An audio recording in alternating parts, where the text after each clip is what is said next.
Airports have a footprint in every community in America and are so important to our country's economic success. Now just look at the numbers. Airports support 11.5 million jobs in the United States and produce an annual economic output of $1.4 trillion. But airports are still recovering financially from the after effects of the COVID-19 pandemic that decimated the entire global aviation system.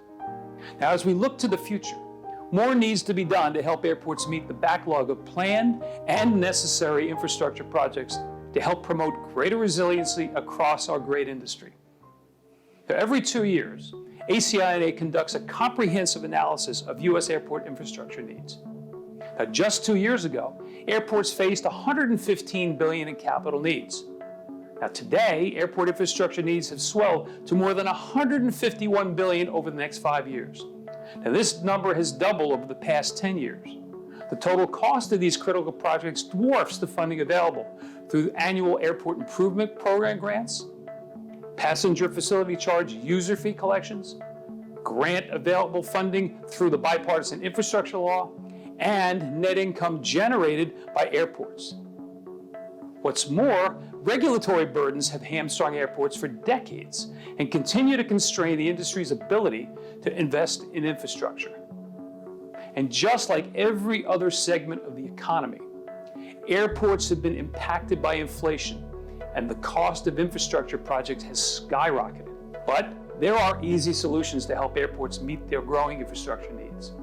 As we outline in our newest infrastructure needs study, we can take important steps forward by increasing AIP funding, expanding AIP eligibility, modernizing the outdated PFC, and reducing regulatory burdens and allow airports to use these funds in a way that benefits them best, which in turn benefits the communities in which they serve. AIP funding has remained stagnant for more than 2 decades, and the money can't be used to help pay for much-needed terminal projects that account for the vast majority of airport needs. Similarly, the PFC has been capped for more than 20 years with no adjustments for inflation. So in other words, both primary funding mechanisms used by airports to make investments continue to lose purchasing power as inflation makes material services and labor costs increase, while critical infrastructure needs continue to grow.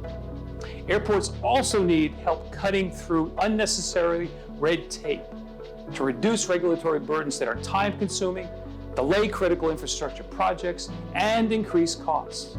Raising the cap on the PFC, allowing airports to use AIP funds to expand terminals, and providing more regulatory flexibility would result in more airline competition, lower fares, and an improved passenger experience.